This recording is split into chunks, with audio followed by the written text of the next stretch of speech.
أنتم اليوم كمختصين، أنت اليوم أستاذة مشاركة في جامعة الأمير سلطان، تخصصك وراثة جزيئية، تمام؟ أنت اليوم لو جاكي شخص بنفس الطريقة اللي سألت فيها الأستاذ نايف وقال لك يا دكتورة أنا ماني عارف يعني قبيلتي أو نسبي وأبغى عن طريق تحليل الدي إن إيه أو الحمض النووي توصليني إليها أو تقربيني منها، إيش تكون إجابتك عليه؟ لا يمكن لا يمكن القطع بنفي قرابة أو إثبات قرابة من خلال تحاليل القرابة الوراثية، من خلال تحاليل الدي إن إيه إطلاقا.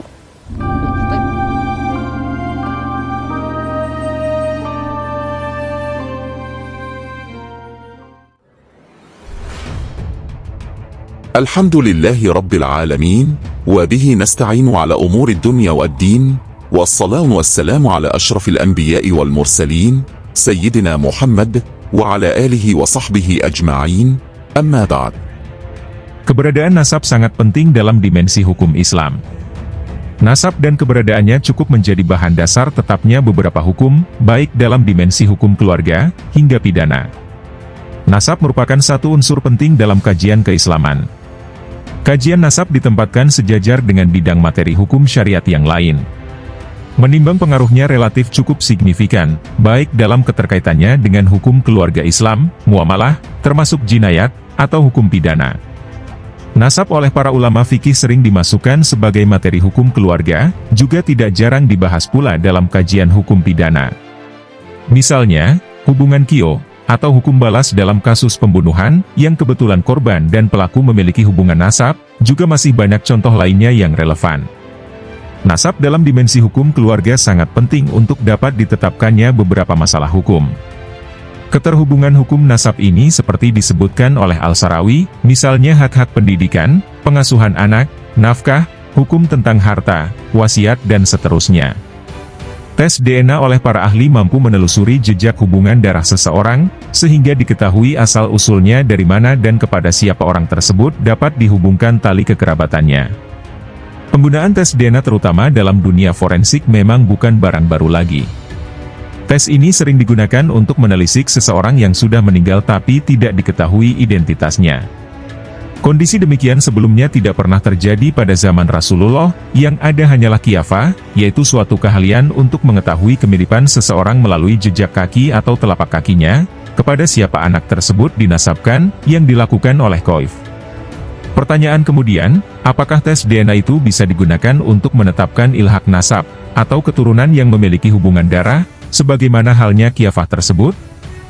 Selain itu, bisakah hal tersebut menjadi dasar pembuktian hukum di pengadilan, dan apakah orang yang terbukti memiliki hubungan nasab dengan seseorang berdasarkan tes DNA memiliki hak atas waris?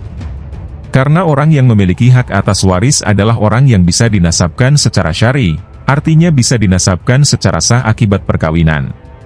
Dalam melihat asal-usul keturunan, ada hukum yang tidak bisa dibantah secara syar'i, yaitu masalah keturunan, nasab, hanya bisa dibuktikan melalui hubungan darah berdasarkan hasil pernikahan secara sah melalui akad nikah. Dalam bingkai ini, hubungan antara laki-laki dan perempuan tersebut bisa dikatakan sah dan keturunan yang dihasilkan juga memiliki nasab yang jelas, manakala hal tersebut dilakukan secara syar'i, yaitu melalui pernikahan yang sah. Jawaban pertanyaan inilah yang digali oleh para kiai dalam siding Komisi Bahsul Masail Al-Diniyah Al-Waqiyah Nahdlatul Ulama di Donohudan Boyolali, Jawa Tengah, pada tanggal 22 November sampai 2 Desember 2004. Sidang dipimpin oleh Kiai Haji Masyuri Naim, Wakil Rais Syuriah PWNU DKI Jakarta.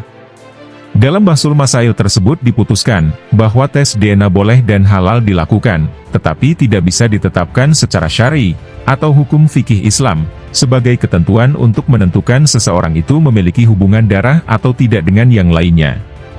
Bagi Komisi Bahsul Masail, keputusan tersebut bukan keputusan yang gampang, kendati masalah yang diputuskan dianggap sudah sangat umum, mereka tidak ingin gegabah melakukannya.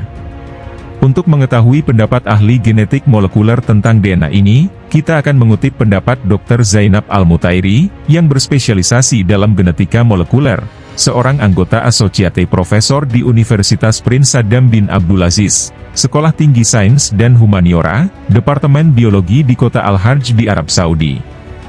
Dia mendapatkan gelar PhD pada tahun 2012 di genetika molekuler. Beberapa penelitian beliau tentang genetika bisa Anda lihat di internet sudah menyebar luas. Zainab Al-Mutairi mengatakan bahwa metode perusahaan yang menganalisis DNA untuk membuktikan garis keturunan jauh tidak dipublikasikan.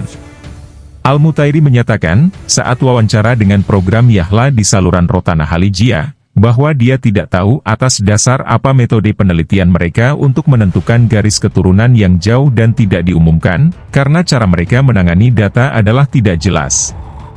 Dia menambahkan, tidak mungkin untuk secara pasti menyangkal kekerabatan atau membuktikan kekerabatan melalui tes kekerabatan genetik, dan secara umum melalui tes DNA. Al-Mutairi menekankan bahwa penelitian terhadap kasus-kasus seperti itu tidak dilakukan atas dasar ilmiah.